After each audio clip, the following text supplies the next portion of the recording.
Thanks for watching. Don't forget to like, comment, share and subscribe to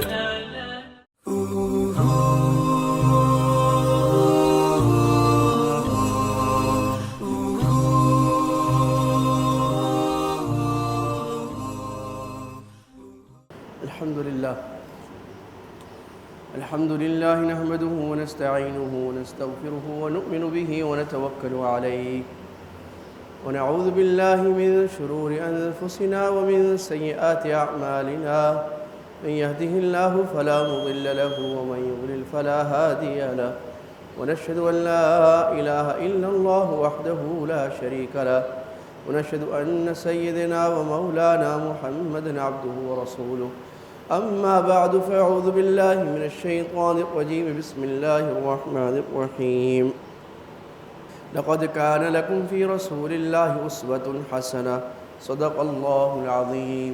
ایک مرتبہ محبت سے درود شریف پڑھ لیجئے. اللهم صل على محمد وعلى آل محمد كما صليت على إبراهيم إنك حميد مجيد. اللهم بارك على محمد وعلى آل محمد كما باركت على إبراهيم وعلى آل إبراهيم إنك حميد مجيد. میرے عزیز دوستو، انتہائی محترم مکرم بزرگوں، رسول اللہ صلی اللہ علیہ وسلم کی سیرت یعنی آپ کی مبارک زندگی، آپ کی بائیوگرافی کو ہم پڑھ رہے ہیں اور تقریباً ہمارے 37 درس ہو گئے. پچھلے 2 ہفتوں میں ہم نے کیا پڑھا تھا؟ یاد ہے کسی کو؟ جی، صلح حدیبیہ. ہم نے 2 جمعوں میں غزوہ حدیبیہ اور صلح حدیبیہ بلکہ 3 میں ہم نے پڑھا تھا، اور تیسرے میں نے بات کی تھی کہ صلح حدیبیہ کے اثرات کیا ہوں گے آگے ہمیں معلوم ہوں گے. ایک بات آخری رہ گئی تھی، اس کو کر کے پھر ہم آگے چلتے ہیں. وہ بات یہ تھی کہ صلح حدیبیہ ایک معاہدہ تھا 2 ملکوں کا آپس میں، 2 نیشنز کا، 2 اسٹیٹس کا. اگرچہ اس زمانے میں اسٹیٹس کا کانسیپٹ نہیں تھا، 2 قبائل کا. یعنی مسلمانوں نے غیر مسلموں سے معاہدہ کیا، اور معاہدہ کیا امن کا، ٹھیک ہے، جنگ نہ کرنے کا، اور کچھ آپس میں پرزنر ایکسچینج کا، یہ آپ کہہ لیجئے، اور اسی طرح اپنے بلاکس بنانے کا، اسی طرح آنے جانے کا.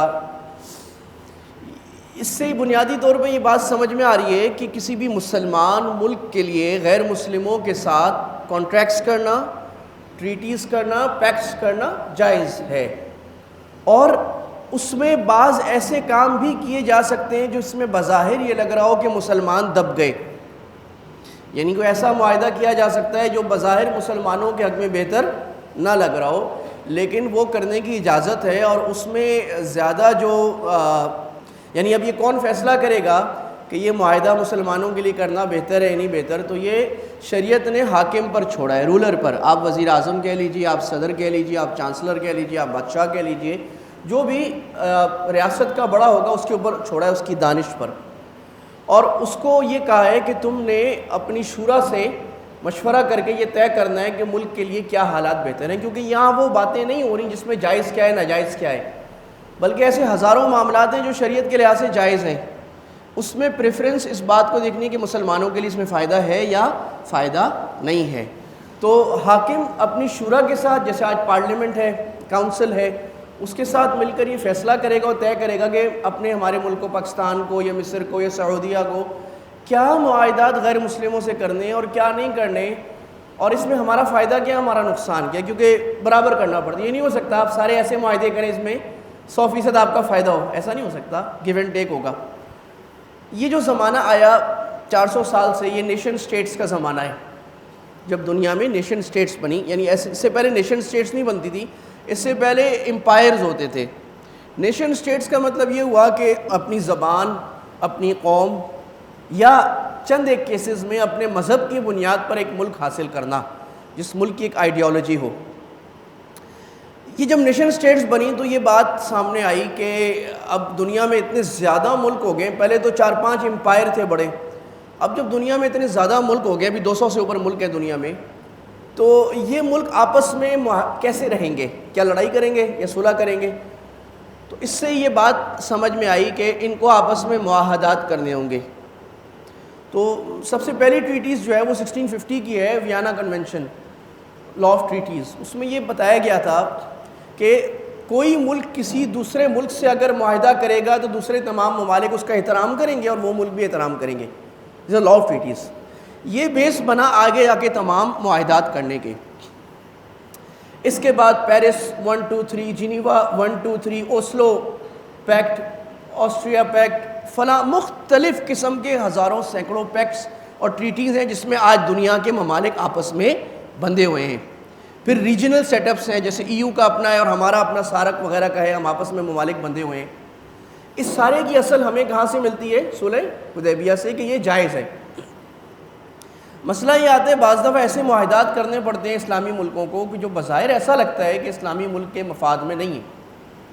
مثلاً جب دوسری جنگ عظیم ختم ہوئی تو یونائٹڈ نیشنز بنی 1948 میں. یونائٹڈ نیشنز بنی تو دنیا میں ایک چارٹر لکھا گیا انسانی حقوق کا جس کو UDHR کہتے ہیں, United declaration of human rights. اور اس کے بعد اقوام متحدہ نے بہت سارے معاہدات لکھنے شروع کیے. 1966 کے بعد 2 بڑے معاہدات لکھے گئے, سول پولیٹیکل رائٹس کا ICCPR, اور اس کے بعد ایک کلچرل رائٹس کا, یعنی دنیا میں ہر انسان کو اپنے سیاسی حقوق, اپنے شہری حقوق ادا کرنے کا حق ہے. ہر انسان آزاد ہے, اس کو بلا وجہ قید نہیں کیا جائے گا, بلا وجہ جرمانے لگائے گا. حکومتوں کو پابند کیا گیا. اسی طرح ہر انسان کو اپنا مذہب, اپنا کلچر, اپنی ثقافت کو پریکٹس کرنے کا اختیار ہے. یہ معاہدات کیے گئے. اس کے بعد اب سے تقریباً 18 کنونشنز بڑے بڑے ہو چکے ہیں اقوام متحدہ کے تحت, جس میں قیدیوں کے حقوق کا ہے, جس میں خواتین کے حقوق کا ہے, جس میں بچوں کی چائلڈ آف رائٹس ہے, رائٹس آف چائلڈز ہے, اور مختلف قسم کے. اس کی تفصیل کا بھی موقع نہیں ہے. اب یہاں پر عالم اسلام اس معاملے میں پھنس گیا کہ بہت سارے معاہدات ایسے تھے کہ جو جائز ناجائز کا مسئلہ آ گیا, اس کو کرے نہ کرے. بعض بڑے سادہ, مثلا ایک معاہدہ یہ ہے کہ جناب غلامی, کہ آپ غلامی کو ختم کریں گے, آج کے بعد کوئی کسی کو غلام نہیں بنائے گا. اب اگر دیکھا جائے تو اس پر ایک آرگیومنٹ یہ دیا جا سکتا ہے بھائی اسلام میں تو غلامی کی اجازت ہے, لیکن یہ وہ موقع ہے جہاں پر فقہائے کرام, علماء کرام دنیا کے بیٹھے, وہ علماء کرام, وہ فقہا جو دنیا کے حالات کو سمجھتے ہیں, اور انہوں نے بیٹھ کر بات کی کہ بھئی ہم یہ دیکھیں گے کہ کون سی چیز شریعت کی ایسی ہے جس کو آج کی اصطلاح میں کہتے ہیں نن ڈیروگیبل, یعنی اس کو ہم کبھی بھی نہیں چھوڑ سکتے, اور کون سا حکم اسلام کا ہے جس کو ہمیں مجبوری میں چھوڑنا پڑے گا بڑے مفاد کی خاطر. جیسے اللہ کے نبی نے چھوڑا کہ بھی اگر ہمارا کوئی آدمی مسلمان ہو کر گیا اب ہمیں حوالے نہیں کرنا. یہ بڑی خطرناک بات ہے بھائی, یہ کیا بات ہے, لیکن یہ چھوڑنا پڑا کیونکہ دنیا ہے. دوسرا فرق یہ آیا جب صلح حدیبیہ میں معاہدہ کیا تھا, یا اس کے بعد اللہ کے نبی نے مدینہ میں معاہدات کیے تھے, اس وقت مسلمان اوپر اٹھ رہے تھے, مسلمانوں کی طاقت بن رہی تھی اور کافر نیچے جا رہے تھے. آج جو ہمیں معاہدات کرنے پڑ رہے ہیں 200 سال سے, اس میں مسلمان نیچے جا رہے ہیں اور غیر مسلم اوپر جا رہے ہیں. لہٰذا آپ اپنی مرضی کی باتیں نہیں منوا سکتے. یہاں آپ کو بڑی سمجھداری سے مینیورنگ کرنی ہے, آپ کو دیکھنا ہے, بہت سمجھداری کے معاہدات کرنے ہیں جس سے آپ اپنی اثاثے کو بھی بچا سکیں اور غیروں کا اتنا پریشر نہ آئے کہ آپ پر پابندیاں لگ جائیں اور آپ دنیا سے بند ہو کے رہ جائیں. تو خیر علماء نے کہا بھئی یہ غلامی کا معاملہ اسلام میں جائز کا تھا, غلام بنانا اسلام میں کوئی مستحب نہیں ہے, کوئی ثواب نہیں ہے, کوئی اچھا کام نہیں ہے, بلکہ اللہ کے نبی نے خود اس کی حوصلہ شکنی فرمائی اور بہانے سے غلاموں کو آزاد کرنے کا کہا. بھئی قسم کھا لو, قسم توڑنی ہو غلام آزاد کرو, زہار کر لیا غلام آزاد کرو, کسی نے غلطی سے کسی کو قتل کر دیا غلام آزاد کرو, جو بھی کام ہو وہ سب سے بڑا ثواب یہ غلام آزاد کرو. اصل اسلام کا منشا یہ تھا کہ آہستہ آہستہ غلام, کیونکہ اسلام سے پہلے سے غلام چل رہے تھے, کوئی اسلام نے تو نہیں آگے کیے, تو آزاد ہو جائیں. اور بہت سارے معاہدات, ابھی خواتین کا جو معاہدہ ہے اس میں بڑے خطرناک قسم کے معاہدات ہمارے سے کرائے گئے ہیں اور اس میں بڑی مسائل بھی ہیں. تو یہ اس کو کہتے ہیں آج دنیا میں انٹرنیشنل لا, اسلام کا انٹرنیشنل, کہ ہمیں معاہدات کرنا. تو میرا صرف بتانے کا مقصد, یہ پڑھانا مقصد نہیں ہے کیونکہ یہ تو ایک اکیڈمک ٹاپک ہے, بتانے کا مقصد یہ ہے بعض ہمارے لوگ یہ سمجھتے ہیں ہم کافروں سے کوئی معاہدہ نہیں کریں گے. یہ غلط بات ہے. آپ دنیا میں رہتے ہیں, آپ کو معاہدات کرنے پڑیں گے اور معاہدات دب کے بھی کرنے پڑیں گے. آپ کو بعض دفعہ اپنی کسی عزیز چیز کو چھوڑنا پڑے گا. بھی فیٹف کے معاہدے ہم پھنسے پڑے بری طرح پاکستان. اچھا آپ کو ہم نہیں مانتے, بھاگ جاؤ. جیسے ہمارے خطیب صاحب نے کہا تھا, ان کو بولو غوری آیا ہے جی. تو یہ تو جہل کی علامتیں ہیں. بات یہ ہے کہ آپ کو دنیا میں رہنا ہے اور دنیا کے شکنجے کے اندر ہیں آپ, اور دنیا نے بڑا زبردست قسم کا شکنجہ کسا ہے آپ کے اوپر, اور یہ جو رائٹس کا انہوں نے آپ کے اوپر کسا ہے اقوام متحدہ نے, یہ اصل میں تو یورپین اور ویسٹرن رائٹس ہیں, اس میں ہمیں پابند کیا جا رہا ہے آپ مانو, اور ہم پھنسے پڑے ہیں اس لیے کہ مسلمان کمزور ہے, ماننا پڑے گا ہمیں. تو لہٰذا یہاں پر ہمیں معاہدات کرنے ہیں اور معاہدات کو ماننا ہے. ہاں جو معاہدہ اسلام کی اساس کے خلاف ہو, صریح قرآن کے خلاف ہو, صریح حدیث کے خلاف ہو, وہ ہم نہیں مانیں گے, اور وہ ماننا بھی نہیں چاہیے, اور وہ ماننا بغیرتی بھی ہوگی, اسلام کو چھوڑنا بھی ہوگا, اور اسلام کے مفاد اور پاکستان کی اسلامی ریاست کے خلاف بھی ہوگا. مثلاً بہت ساری باتیں, میرا چونکہ موضوع ہے میں اس پہ 2-3 ڈگریاں کر چکا ہوں, پڑھ رہا ہوں اس پہ. ہمیں کہا جا رہا ہے آپ پاکستان میں زنا کے قانون کو ختم کریں, آپ مرد و عورت کے باہم اختلاط کو جائز قرار دیں. پاکستان کے قانون میں لکھا ہوا ہے لیگل ہے, اس کی سزا ہوگی, اگر شریعت گواہ ثابت ہو جائے تو حد لگے گی, اگر حد نہیں تو بہرحال تعزیر ضرور ہے, قید. اگر پتہ لگ جائے میاں بیوی کوئی مرد و عورت نے آشنائی کے تعلقات قائم کیے, غلط کیے, اس پر ایویڈنس آ جائے, ثبوت آ جائے. ہمیں کہا جا رہا ہے آپ ہم جنس پرستی کا قانون بنائیں, یعنی ہم جنس پرستی کی شادی کو آپ کہیں کہ جائز ہے. ہمیں یہ کہا جا رہا ہے آپ عورت کو بھی طلاق کا حق دے دیں جس طرح مرد کو طلاق کا حق ہے, تاکہ جس طرح مغرب کا خاندانی نظام برباد ہو چکا ہے, وہاں ایک عورت 4 شادیاں کر چکی ہوتی ہے, ہم بھی ایسے ہی کر لیں. یہ ہم پر زور اس طرح کے لگائے جا رہے ہیں, یہ زور ہمیں نہیں ماننا چاہیے. اور بدقسمتی سے بہت سارا پانی پلوں کے نیچے سے گزر چکا ہے, اور ہمارے سابق حکمرانوں میں بہت سارے بے وقوفوں نے یہ مان بھی لیے. شروع میں نہیں مانے تھے, بعد میں بہت سی باتیں مان چکے ہیں. تو یہ خلاصہ ہو گیا صلح حدیبیہ کے ساتھ آج کے تعلقات کا. جس طرح صلح حدیبیہ میں معاہدات کیے تھے اور معاہدات میں دب کر بھی کیے تھے, آج بھی کرنے پڑتے ہیں, لیکن اپنی اساس اور اپنی شناخت وہ بھولنا یا پاکستان کی نظریاتی بنیادوں کو ختم کرنا, یہ پاکستان کے آئین سے بھی غداری ہے, اسلام سے بھی غداری ہے. اسی طرح ہم بھی آپس میں نجی طور پہ معاہدات کرتے ہیں, تو معاہدات جائز ہیں خاندانوں کے آپس میں, کاروبار کے آپس میں. یعنی کاروبار میں جنرل رول کیا ہے, ہم نئی اسکیمیں بنا رہے ہوتے ہیں, نئے کاروبار بنا رہے ہوتے ہیں, نئے الائنس کر رہے ہوتے ہیں. تو کاروبار میں, بزنس میں آپ کوئی بھی معاہدہ کریں, کوئی پروڈکٹ بنائیں, وہ جائز ہے جب تک کہ اس کا ناجائز ہونا ثابت نہ ہو جائے.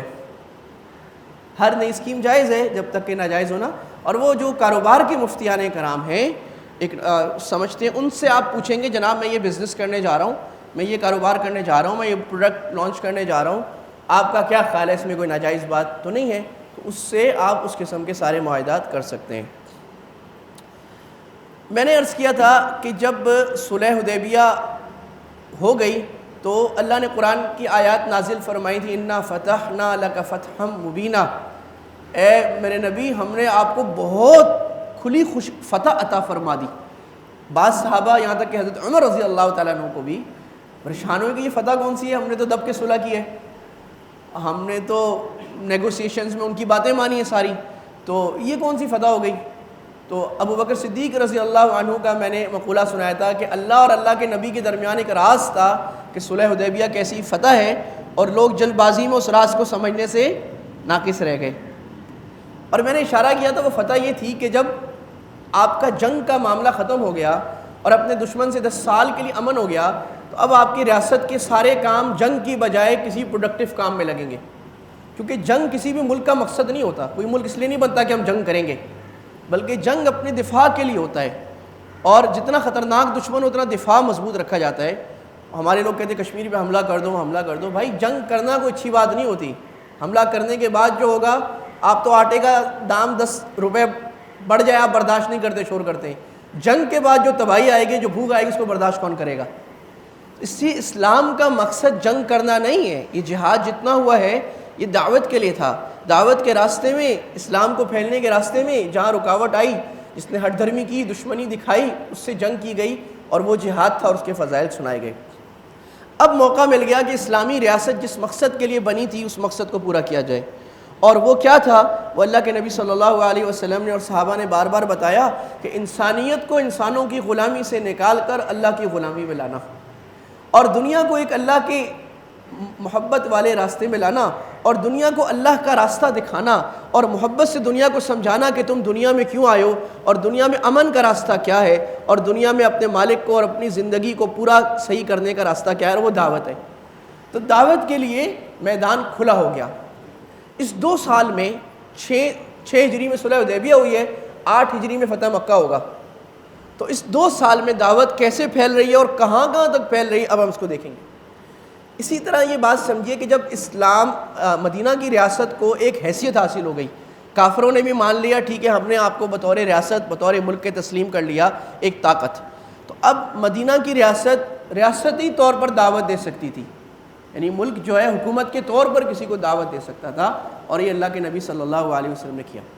آپ نے ارادہ فرمایا کہ پوری دنیا کے بادشاہوں کو دعوت کے خط لکھے جائیں کہ اسلام کا پیغام، امن کا، اسلام کا پیغام، محبت کا، توحید کا، ایک اللہ کو ماننے کا ہے، تم اس میں آ جاؤ، تمہاری دنیا بھی بن جائے گی، تمہاری آخرت بھی بن جائے گی، اور نہیں مانو گے تو دنیا میں بھی ذلیل ہوگے، آخرت میں بھی ذلیل ہوگے۔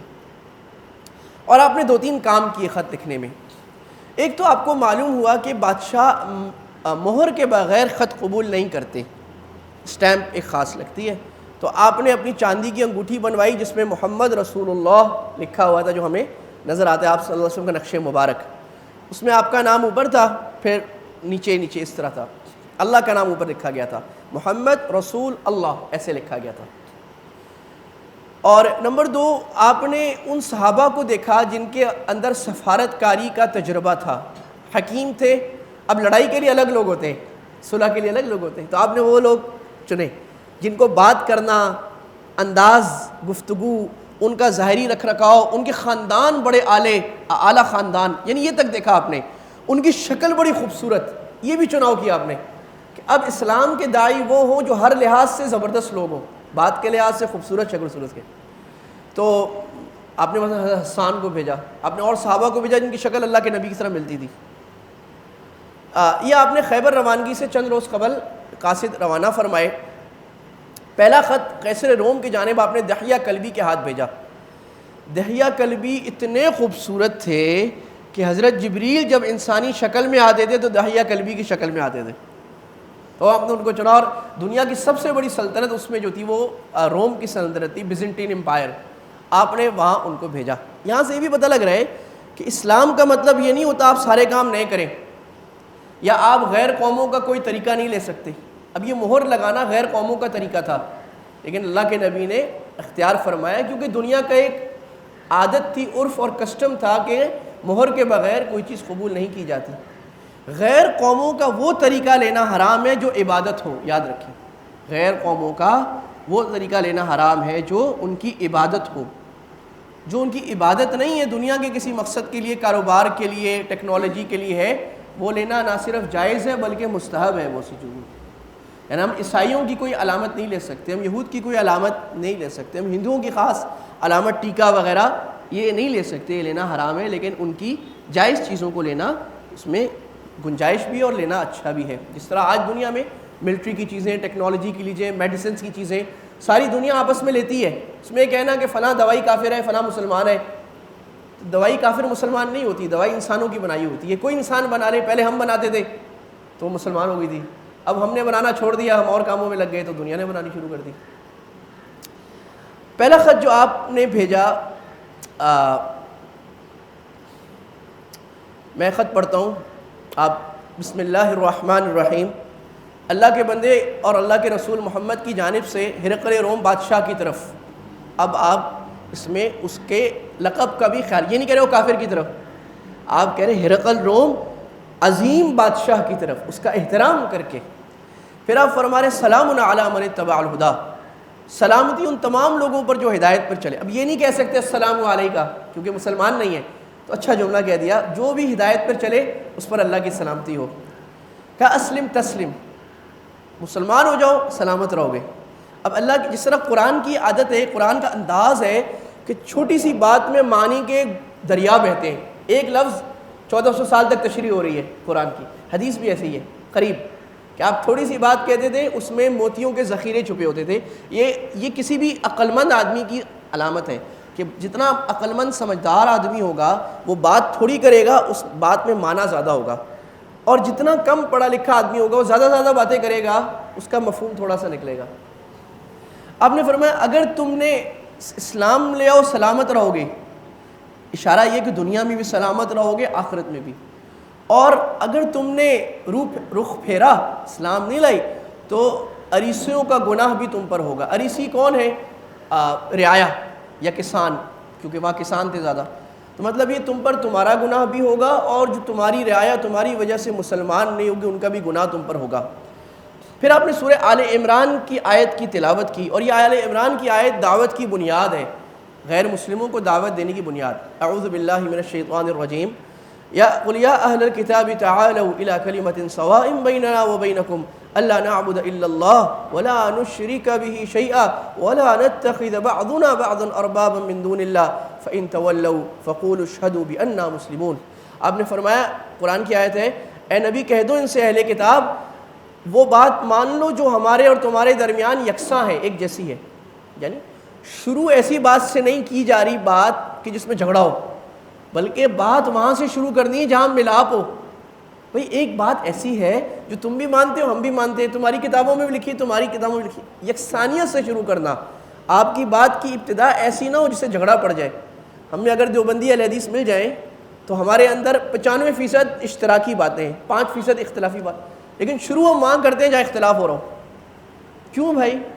اتفاقی باتوں سے شروع کرو، جب مل جائیں گے کبھی اختلافی باتوں میں کوئی بیچ میں طے کر لیں گے، آپس میں رہتے ہوئے ہم مل جائیں کسی طرح، آپس میں ہر ایک اپنا کام کرے، ایک دوسرے کو برا بلا نہ کہیں۔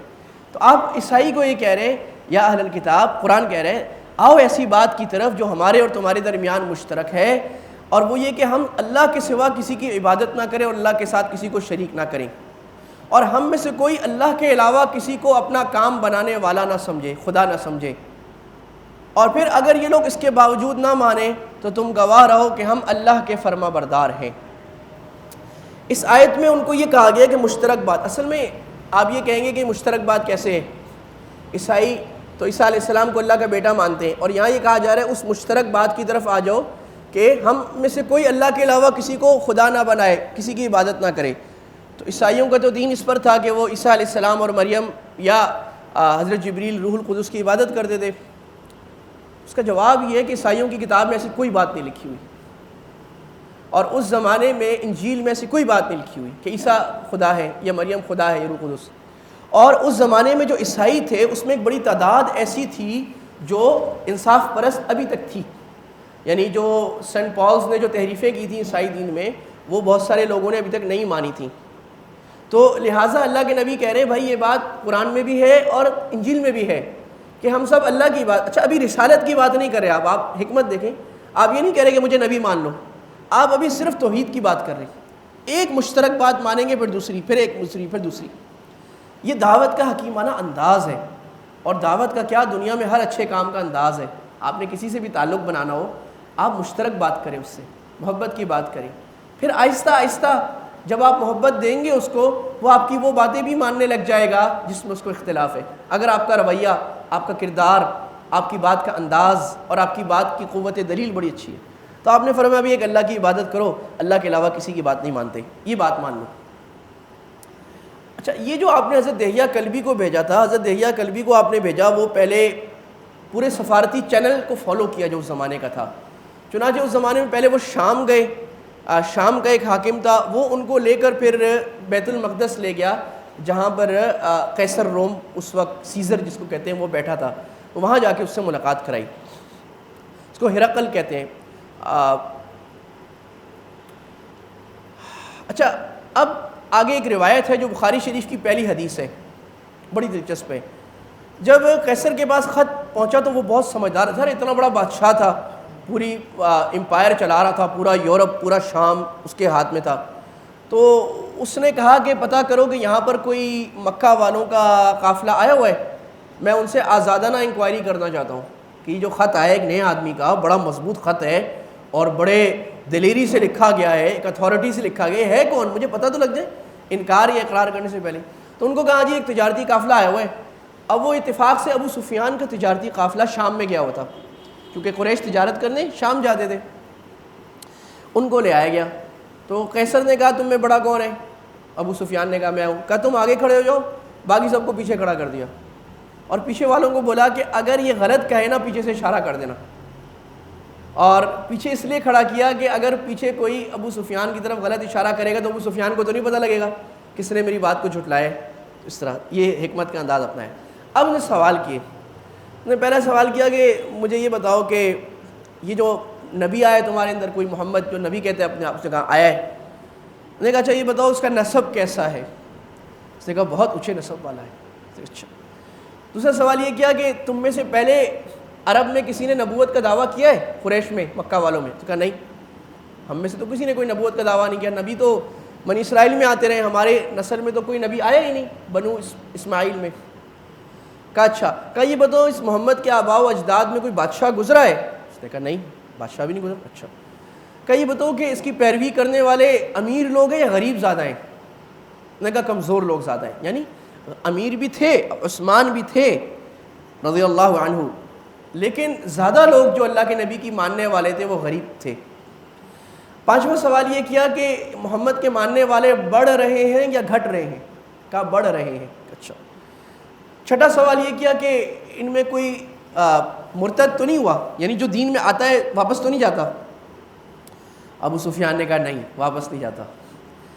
اچھا. ساتواں سوال یہ کیا کہ اس نبی کو تم نے کیسا دیکھا؟ یہ جھوٹ بولتے تھے پہلے, نبوت ملنے سے پہلے جھوٹے تھے سچے تھے؟ انہوں نے کہا نہیں سچے تھے. کہا اچھا. کیا انہوں نے کہا اس نے کوئی بدعہدی کی ہے تمہارے ساتھ آج تک؟ اس نے کہا نہیں بدعہدی تو نہیں کی, لیکن ابھی ایک معاہدہ ہوا ہے, پتہ نہیں کیا ہوگا. ابو سفیان کہتے ہیں اس کے علاوہ میں اپنے مطلب کی کوئی بات نہیں ڈال سکا. یعنی سوال اتنے مضبوط تھے, اتنے کلوز اینڈ تھے کہ میں ہاں نہ کے علاوہ کوئی جواب ہی نہیں دے سک رہا تھا. تو میں نے کہا ابھی ایک معاہدہ ہوا ہے. یعنی کون سا معاہدہ؟ صلح حدیبیہ کا ہوا ہے, تو اب پتہ نہیں کیا کرے گا. آج تک تو معاہدے کی خلاف ورزی کبھی نہیں کی. اچھا. کہا کہ تم نے جنگ کی ہے؟ کہا ہاں جنگیں ہوئی ہیں ہماری, 3 جنگیں ہو چکی تھیں, بڑی چھوٹی بھی ہو چکی تھیں. کہا جنگ کا نتیجہ کیا رہا؟ تو اس نے کہا الحرب بیننا و بینہم سجال یوم لنا و یوم لہم. جنگ ہمارے ان کے درمیان ڈول کی طرح ہے, کبھی ان کی کبھی ہماری. یعنی جس طرح کنویں پر ڈول ہوتے ہیں نا, وہ کبھی کسی کے ہاتھ میں آتے ہیں کبھی کسی کے ہاتھ میں, تو جنگ ایسی رہی ہے. اور اس لیے کہہ دیا کہ احد میں بظاہر مسلمانوں کو شکست ہوئی تھی اور بدر اور خندق میں مسلمانوں کو فتح ہوئی تھی. تو اس نے یہ بات ایک ڈال دی. تو قیصر نے کہا اب میں تمہیں بتاتا ہوں, تم نے جو سوال کیے نا اس کا نتیجہ کیا ہے. کہا تم نے کہا اونچے نسب والا, تو نبی سارے اونچے نسب والے ہوتے ہیں, کیونکہ قیصر تو عیسائی تھا, وہ جانتا تھا انبیاء کی ساری تاریخ. اس نے کہا کہ اگر تو میں نے تم سے پوچھا اس سے پہلے کوئی نبی بادشاہ ہوا؟ تم نے کہا نہیں. اگر ہوتا تو میں کہتا کہ یہ نقالی کر رہے ہیں, ان سے پہلے ان کا دادا پردادا بادشاہ تھے, نبی بننا چاہ رہے ہیں. پھر تم نے کہا کہ کمزور لوگ اس کے پیچھے چلتے ہیں, وَهَكَذَا الْأَنْبِيَاءُ. اس نے کہا نبی ایسے ہی ہوتے ہیں, غریب لوگ نبیوں کی پیروی کرتے ہیں یہاں تک کہ نور پھیل جاتا ہے. یہ قیصر کہہ رہے ہیں. پھر اس نے کہا کہ تم نے کہا لوگ گھٹ رہے ہیں بڑھ رہے ہیں, تم نے کہا بڑھ رہے ہیں, تو ایمان ایک شمع سے شروع ہوتا ہے, بڑھتے بڑھتے پورے افق پہ چھا جاتا ہے, ایسے ہی ہوتا ہے. اور تم نے کہا کوئی پیچھے بھی نہیں جا رہا, اور تم نے کہا تم نے آج تک 40 سال میں اس نبی سے کوئی جھوٹ نہیں سنا. تو مجھے بتاؤ جو انسانوں کے بارے میں جھوٹ نہ بولتا ہو وہ خدا کے بارے میں جھوٹ بولے گا؟ ساری باتیں کی. پھر اس نے کہا کہ جنگ میں شکست بھی ہوتی ہے, نبی کو فتح بھی ہوتی ہے. جب شکست ہوتی ہے اللہ آزمائش کرتا ہے, اور جب فتح ہوتی ہے اللہ نصرت دیتا ہے. اور اس نے کہا کہ میں گواہی یقین سے کہتا ہوں یہ میرے پاؤں کے نیچے جو جگہ ہے نا, یہاں تک اس نبی کا دین آئے گا. یعنی وہ کہاں بیٹھا ہے؟ بیت المقدس میں. بیت المقدس رومی امپائر کا, یہاں تک اس کا دین آئے گا. ابو سفیان, اب آگے ابو سفیان کی روایت ہے, کیونکہ ابو سفیان مسلمان ہو گئے بعد میں رضی اللہ عنہ. کہتے ہیں جب یہ بات کہی نا اس نے کہ یہاں تک دین پھیلے گا, تو جو پادری اور پوپ تھے انہوں نے شور کرنا شروع کر دیا کہ مطلب یہ تو ہمارے دین سے پھر گیا. کہہ رہے ہیں پھر ہمیں باہر نکال دیا کہ تم لوگ جاؤ. اور آگے ہوا یہ کہ پھر قیصر نے دروازے بند کر دیے اور ان کو کہا کہ بھائی میں تو تمہارے دین کا امتحان لے رہا تھا, تم پوپ پادریوں کے کہ تم پکے ہو یا کچے, اور میں تمہارے دین پر ہی ہوں. تو خلاصہ یہ ہوا کہ قیصر کو اس کے حکومت کی ہوس نے اسلام لانے سے روک دیا. وہ 100% مان چکا تھا کہ اسلام سچا دین ہے, یہاں پر آئے گا, لیکن اپنی چودراہٹ, اپنی زید, اپنی مال کی ہوس یا جاہ یا عہدے کی ہوس, اس نے اس کو دین پہ آنے سے روک دیا. تو یہ پہلا خط تھا جو اللہ کے نبی صلی اللہ علیہ وسلم نے قیصر کی طرف بھیجا تھا. آگے جو مزید خط ہیں آپ نے جو باقی بادشاہوں کی طرف بھیجے وہ ہم اگلے اس میں درسوں میں پڑھیں گے انشاءاللہ. آج کے بعد جو بات سمجھ میں آئی, ہمیں پہلی بات یہ سمجھ میں آئی کہ اسلام دنیا میں دعوت کے لیے آئے. خود بھی دین پر چلنا اور دوسروں کو دعوت بھی دینا. اور دعوت وہ چیز ہے کہ جب تک مسلمان دعوت کے کام میں لگے رہتے ہیں اللہ اسلام کو ترقی دیتا ہے, اور جب مسلمان قوم دعوت کو چھوڑ دیتی ہے تو زوال شروع ہو جاتا ہے اور بربادی شروع ہو جاتی ہے. اور یہ بات ایک نہیں بہت ساری احادیث میں اور قرآن کی آیات میں اللہ تعالیٰ نے فرمائی ہے کہ جب تم امر بالمعروف اور نہی عن المنکر کو چھوڑ دو گے اللہ تم پر زوال لائے گا, اللہ دوسری قوموں کو تم پر مسلط کرے گا, تم پر ذلت آئے گی, تم پر فقر آئے گا. تو آج امت ہر ایک اپنی فکر میں لگ گئی, اپنے گھر کی فکر میں, اپنے مال کی فکر میں, اور دعوت کو سب نے چھوڑ دیا اور یہ سمجھ لیے تبلیغی جماعت کا یا فلاں کام کا یا فلاں تنظیم کا کام ہے. تو امت پر زوال بہت واضح ہے, اور یہ قرآن اور احادیث اور آج کی زمانہ یوں میچ کر رہا ہے, اس میں کوئی فرق نہیں ہے. دوسری بات یہ ہے کہ دعوت جب انسان دے تو حکمت سے دے, دعوت کی حکمت سیکھ کے دے. دعوت کا مقصد کسی کو مجروح کرنا, کسی کو ذلیل کرنا نہیں ہوتا, بلکہ دلوں کو اپنا بنانا ہوتا ہے. دلوں پہ نشتر چلانا نہیں ہوتا بلکہ دلوں کو مرہم لگانا ہوتا ہے. ہم بعض دفعہ دعوت دیتے ہیں کسی کو ذلیل کر دیتے ہیں, اوے تو گناہ گار, تمہیں شرم نہیں آتی, نماز پڑھنے کا طریقہ نہیں ہے, یہ تم کیا کرے تھے, ہمارا موبائل بچ گیا. یہ دعوت نہیں ہوتی, یہ عار ہوتا ہے, یہ اپنی عبادت کا تکبر ہوتا ہے, اپنی عبادت کا غرور ہوتا ہے کہ میں بہت نیک ہوں, مجھے بہت پتہ ہے, تمہیں کوئی پتہ نہیں ہے. دعوت میں تو بڑی محبت, اور یہ دعوت کی حکمت دعوت والوں کے ساتھ چل چل کر انسان سیکھتا ہے کیسے حکمت سے, کیسی محبت سے, کیسے سلیقے سے بات کرنی ہے کہ سانپ بھی مر جائے اور لاٹھی بھی نہ ٹوٹے. اپنے ایموشنز اور اپنے جذبات اور اپنے غصوں کو پاؤں کے نیچے رون کے اگلے انسان کی فکر اور رحم ایسے کر کے, جیسے ڈاکٹر کے سامنے جب کوئی ایسا مریض آتا ہے جس کے پورے جسم پہ پھوڑے نکلے ہوں, اسے نفرت نہیں کرتا, اس سے محبت کرتا ہے, اس کا علاج کرتا ہے. جو گناہ گار ہے وہ اللہ کا محبوب ہے, اس گناہ گار وہ کسی وقت بھی ایک توبہ کا جملہ کہہ کے اللہ کا پیارا بن سکتا ہے. لہٰذا اس سے نفرت نہ کرنا, اس سے رحم اور محبت کر کے اس کو اللہ کے قریب لانے کی کوشش کرنا. اور نمبر 3 یہ بات کہ یہ دعوت جو ہے یہ عالمی ہے, یعنی جو ہمارے حضرات فرماتے ہیں کہ سارے عالم کی نیت کی جائے. تو اللہ کے نبی صلی اللہ علیہ وسلم نے دعوت کو سارے عالم میں, ہم جیسے پڑھیں گے, آپ نے 12 بادشاہوں کے نام دعوت بھیجی کہ سارے عالم کو ایک دعوت ہے محبت کی کہ تم سارے دین پر آ جاؤ. جب تک اسلام کا بول بالا نہیں ہوگا, صحیح والے اسلام کا بول, تو اس وقت تک دنیا امن سے محروم رہے گی. اور جہاں جہاں اسلام کی صحیح تعبیر تشریح آئے گی جیسے آئی ماضی میں, تو وہاں دنیا کو امن کا پیغام اور امن اور سکون اور چین ملے گا. اللہ تعالیٰ عمل کی توفیق عطا فرمائے. وما علینا البلاغ وآخر دعوانا الحمدللہ رب العالمین. Thanks for watching. Don't forget to like, comment, share and subscribe to